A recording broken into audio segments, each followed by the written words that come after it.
this professional sport uses 10 pins is because of the government, you know? Well, I'm just still trying to process that 9-pin bowling exists. Yeah, it exists, and apparently it was associated with gambling or something. I don't know. I don't really get how. I guess people were just putting money in them, like if they were gonna get sports or whatever. Right, but you can put money on fucking anything. Fuck, yeah. You guys put money on goddamn, like, bounties, like hitting tricks. Literally, yeah, exactly. I guess it was just popular. I don't know. I guess maybe, like, some president had some fucking, like, I don't know, stigma.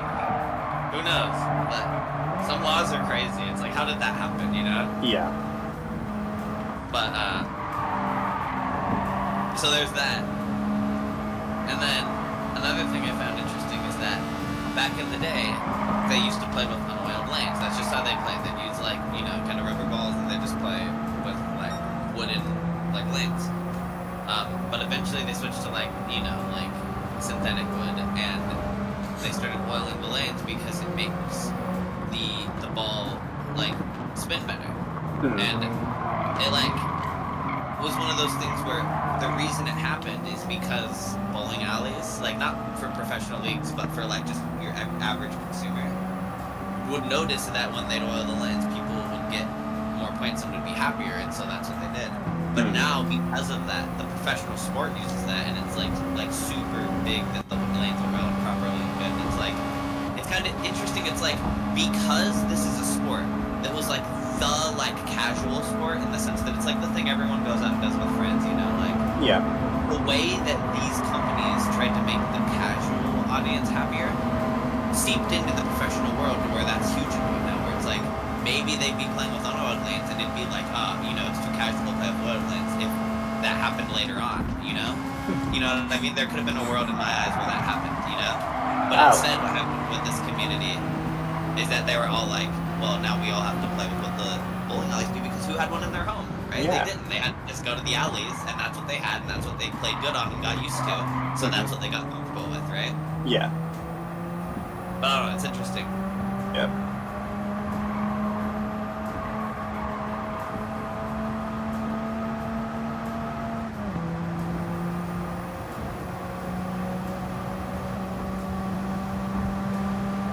Shit, that's wild. I'm sure Wolf would love to talk about this stuff. I'm sure he'd have a lot to input. I've been wondering where he's been at. I wonder if he's doing okay. He joined the call for the first time again, like, a day or two ago, and I was like, dude, it's been like a few months. What the hell? Yeah, I wonder, too, where he's been. I don't know if he's been, I think he's been, like, just working or whatever. I don't know. Yeah, probably busy with some shape or form, I would hope.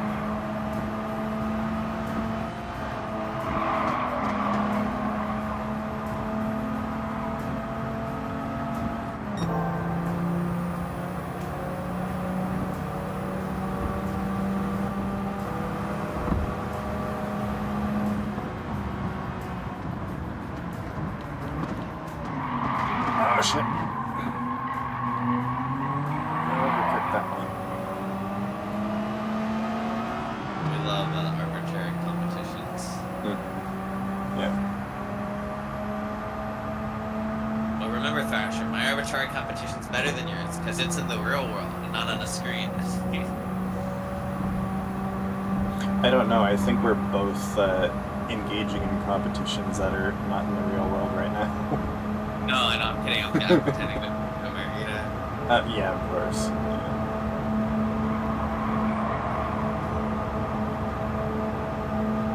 Shit.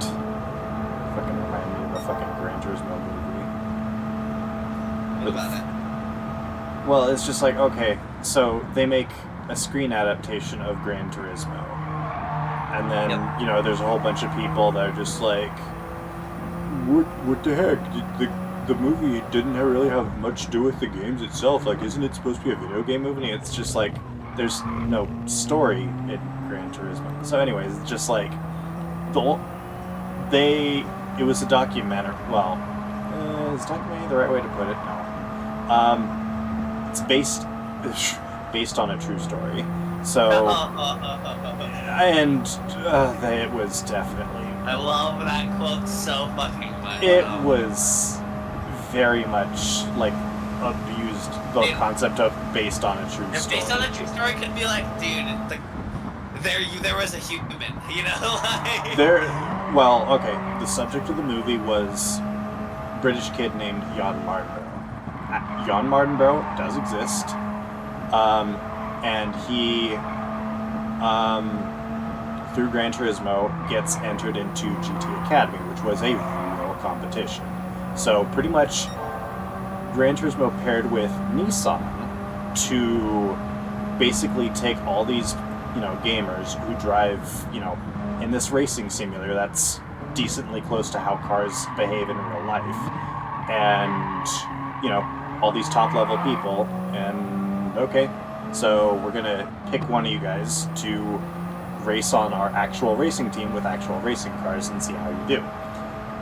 And it's just a big old competition kind of dealio, and he winds up winning.